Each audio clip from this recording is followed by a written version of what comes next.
Imagine living your life after 50 and feeling energized and excited about your future. Welcome to the Women in the Middle podcast, the podcast for women who are ready to figure out what they want and create the life they deserve. Here's your host and master certified life coach, Susie Rosenstein.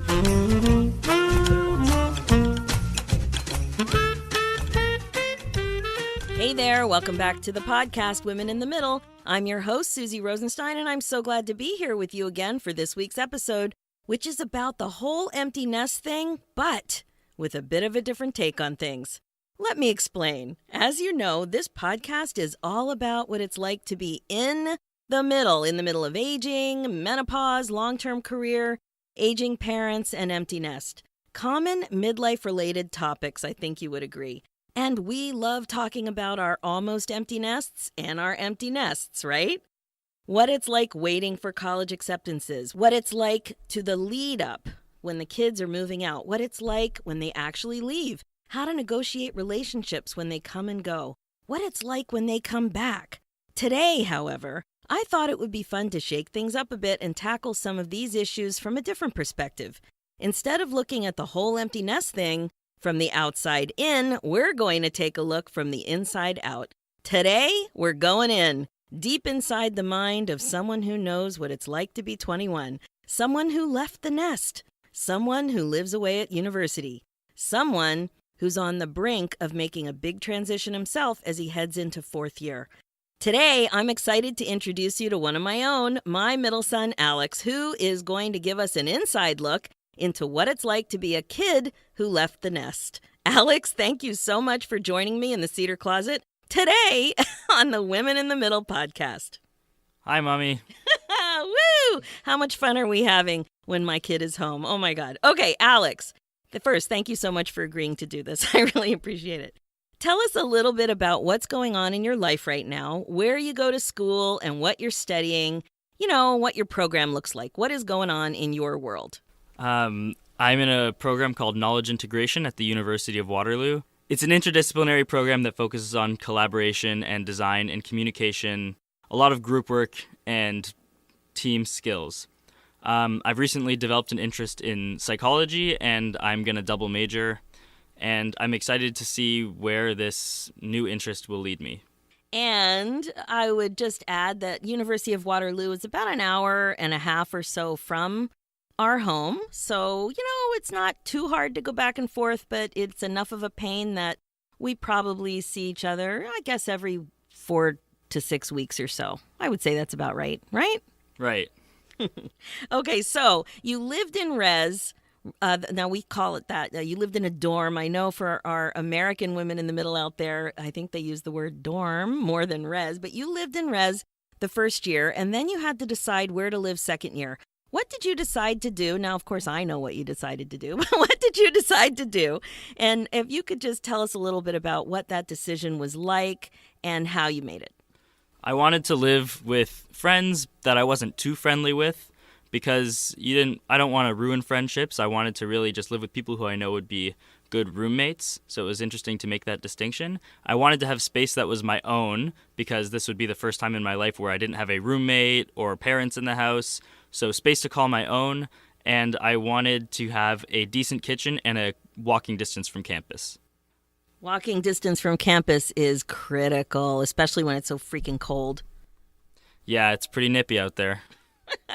Waterloo also is known for this weird problem with the geese. You had a little incident with a goose recently, didn't you? Yeah, the geese thought that he could scare me, but he could not. He chased you, though, right? Yes, but I ran faster. It's the craziest thing. Like at this, when you go to the bookstore, there's all these T-shirts and sweatshirts and mugs about the geese. Like, these geese are nuts. They're pretty crazy. Okay, so you decided to, you guys rented a townhouse, right? Yeah, it's like a townhouse, 3 up in the top, and me, I have the whole basement. It was funny when he decided on this townhouse, I was having a real issue with it because he selected this room in the basement. And he thought it was amazing because it was large. And I was completely hung up on the fact that the other people in the townhouse had to go through the room to get to the laundry. I didn't think it was so bad because if I trusted these guys enough to live with them, I would trust them enough to go through my room to do their laundry and not steal my stuff. And everything's fine. Everything's fine, even though I was totally freaking about not being able to, have complete privacy, which is an issue for adults. But, It's different with students. It's weird. Living with roommates is a very interesting and unique intermediary stage in your life. You're not with your family and you're not with your wife. So you're just with weird friends who are moving in and out because of co-op. Sometimes you know them, sometimes you don't. Sometimes they speak English, sometimes they don't. And embrace the really unique 3 to 4 years of your life that university is. Yeah, that's a good point. Co-op is a big cultural part of the university that you go to. So there really are people coming and going all the time. Yep, I have roommates coming in all the time. So I know last summer something happened that was really fun. You had a little visitor outside your sliding glass door, if I remember correctly. Yes, Gertrude the duck. She was a mallard, and she had 10 ducklings, or eggs, and then it was very fun to watch. I gave her oats, and she would eat them, and she would protect her brood, and then, yeah. It was fun. It made me feel good that it was like a cozy little homey thing that was going on, even though you were away at school. Yeah, it felt like camp.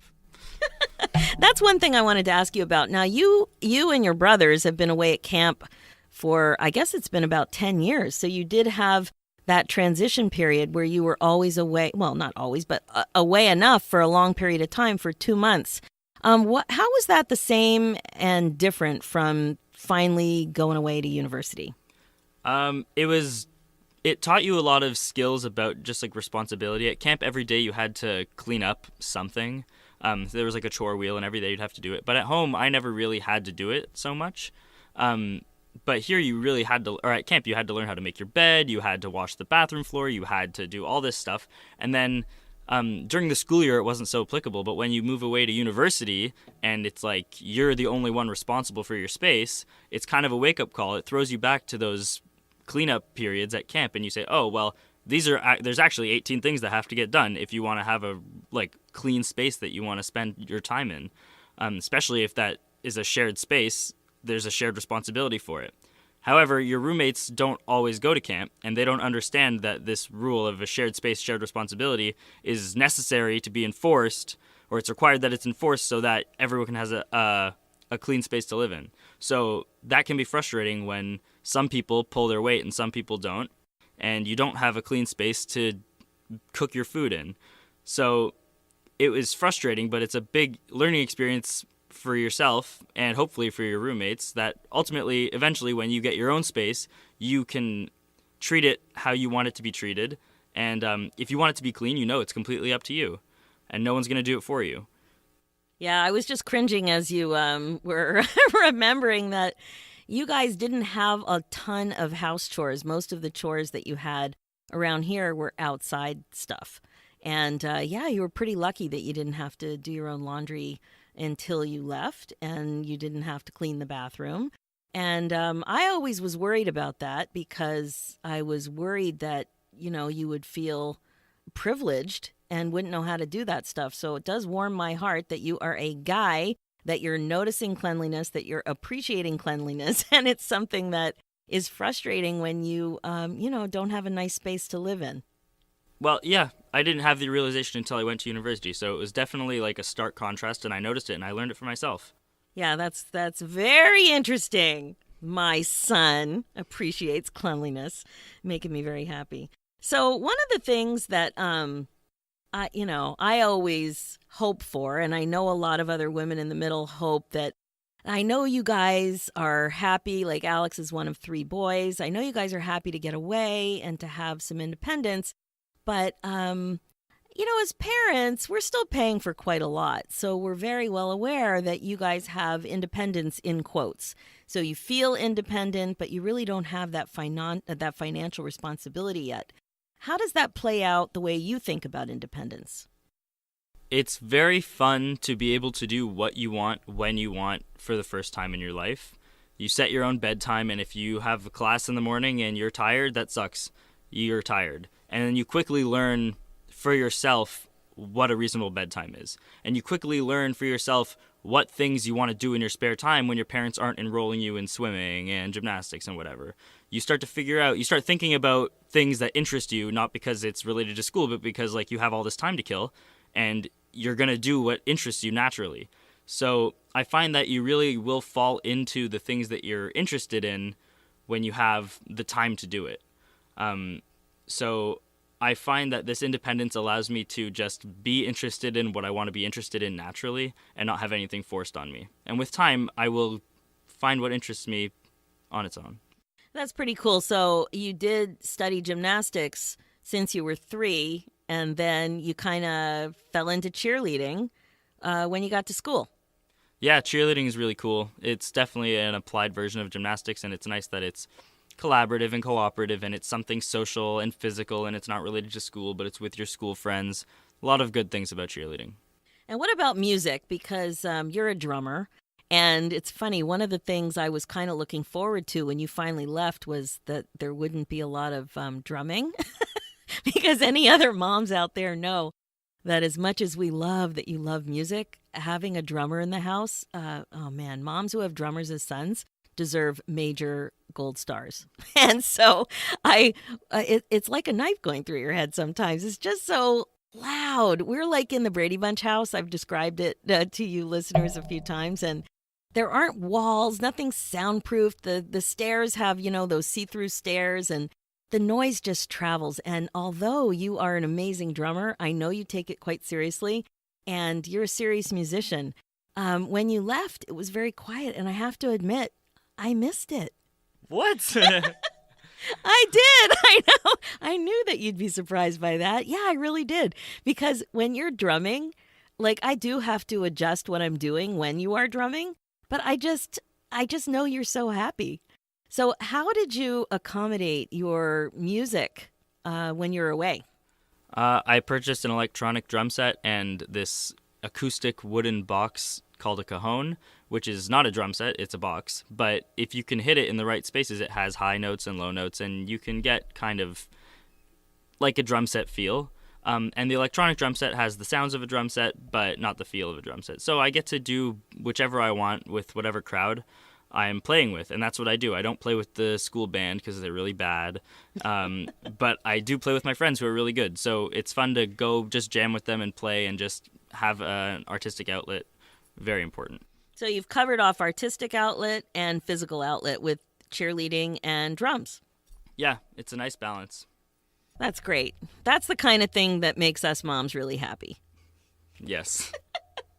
So something I've mentioned on the podcast a few times is I've noticed a similarity. This is it might seem kind of strange, but I've noticed a similarity between women in the middle and kids your age.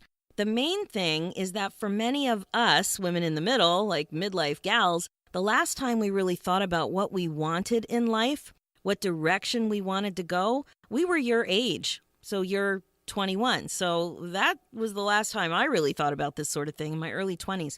What's it like for you now that you've started to think about what you want to do and where you want to go? It's very intimidating, and it's pretty scary. You think about it. For me, it's hard to think about where I want to be in 20, 30 years because I have no idea what that's going to be like. I don't really know what certain amount of incomes mean. I don't really know what type of family I want. I guess it's hard for me to imagine what someone who has kids is like. It's hard to think about what my mom is thinking about because she has all of this insight and perspective, whereas I am looking forwards.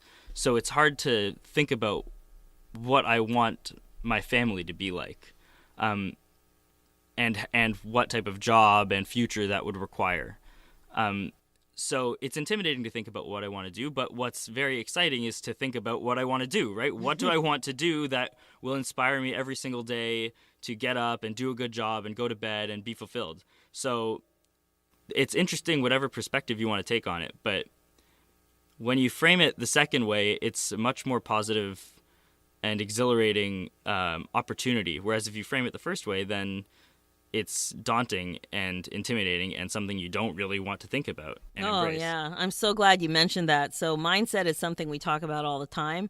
And you're absolutely right. The way you think about it, it's your thoughts, and those thoughts create your feelings. And it's much more fun to think in a way that creates this feeling of excitement about opportunities rather than dread about uncertainty. You put that very well. Why, thank you. I've been working on it. So, I I feel what you're saying though about being overwhelmed, and what I've been watching with you is you said you did recently discover psychology, which also warms my heart because I'm really interested in psychology, and it really got me excited when I was your age too. And what I say to my clients is also what I say to you, that right now I think it's really important to take a baby step and just to focus on identifying things that create this feeling in you that make you want to move toward rather than resist.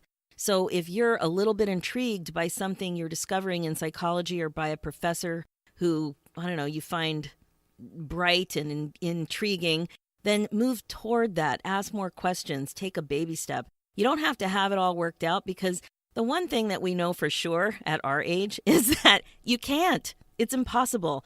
Every time you make a decision or take one baby step forward, you're going to meet new people. You're going to have new opportunities. The way you think about life is going to change.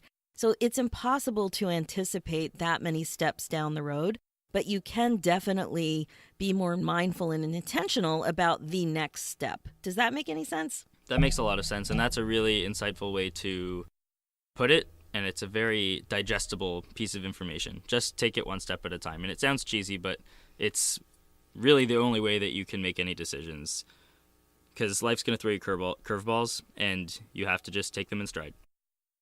Did you just say that I gave you good advice? No. I thought I heard it. I don't know. Maybe some of you guys out there can send me an email to confirm what I just heard.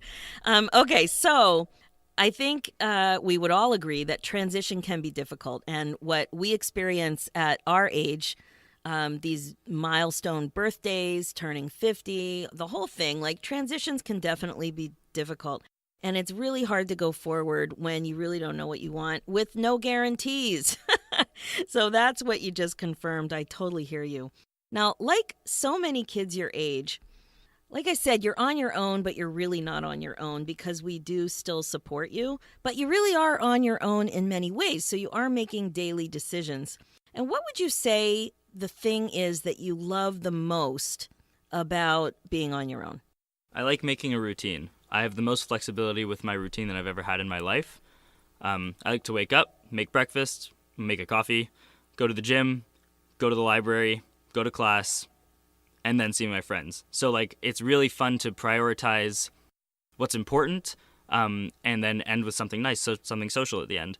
So I've never had that much flexibility in my life, because I've had high school, which was so like structured. It was like not 9 to 5, but you know what I mean.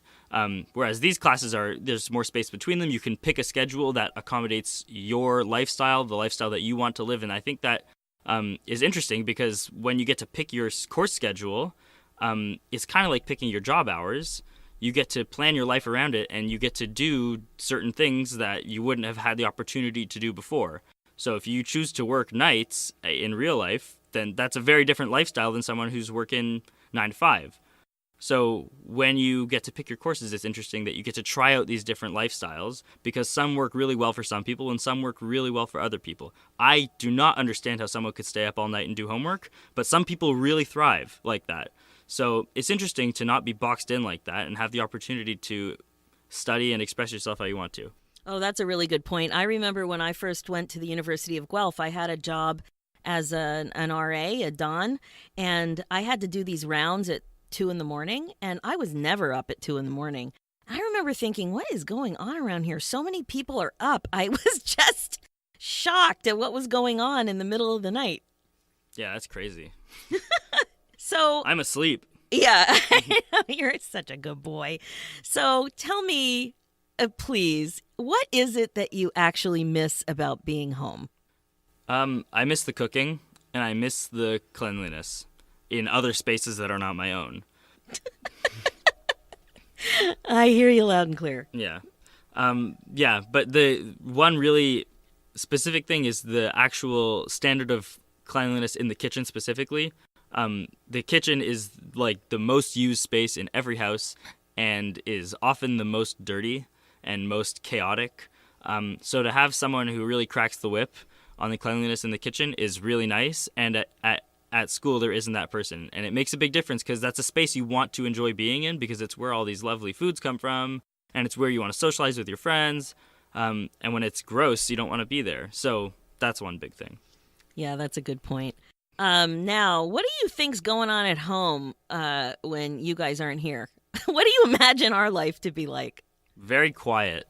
I think it's quiet. But honestly, don't take this the wrong way, but I don't think about it that much. Because I'm thinking about so much other stuff. I'm thinking about all my classes. I'm thinking about grad school. I'm thinking about my friends. For the first time, I'm not having people talking to me all the time, and I get to decide when I want to be alone and when I want to be social and when I want to do whatever I want. So I'm thinking about all that stuff. I'm not always thinking about, what's going on at home. Fair enough, fair enough. When our first kid went to school, I realized, I don't know what the heck is going on in his life. And I realized that one thing I hadn't done is to share expectations about communication. So what we try to do in our family is at least one call a week. We try to make it a video call. We're not extremely consistent, but as parents, I don't think that's too much. What do you think? There's only one right answer. We think it's not enough. We want more. We want everyday video calls. Oh, what a boy. So parents, if you're not calling your kids every day, please make sure to video call them every day, especially when they're in class or in the library. They love that. All right. Listen, sometimes texting is just a pain in the butt, and it's just easier to call. So so you're in the library every once in a while when you get a call. It's not the end of the world. Yeah. It's pretty embarrassing. All right. We're doing the best we can. Yeah. It was funny. The first time we went on a vacation without the kids, it was quiet. Like, forget about day-to-day life being quiet. The first vacation, we were so used to how entertaining you guys are, because you guys are particularly funny and the three of you are close in age. And we were just like staring at each other. It was quiet. And I realized, oh my God, I have to be as entertaining as I used to be, like when I was single. So I'm like, I better hold my husband's hand. I better talk more or something. I had to pick up the slack. Do you see what I'm saying? Yeah. We love visiting you guys, and we really do miss you, but we are doing our best to manage our expectations, the once a week check-in, and we probably get to campus once a semester. I don't know. I think that's really reasonable. Do you agree, please? I agree. I think it's nice when you guys come and see our life because we have things to update you with and you have things to update us with. And I think it's a nice balance. It's a nice transition. Well, that's good. Phew. All right. So I really want you to give some advice to parents learning to cope with their empty nest because some people are not coping as well as we are. We have a lot of interests. We're pretty busy, but I definitely talk to a lot of women who are having a harder time adjusting.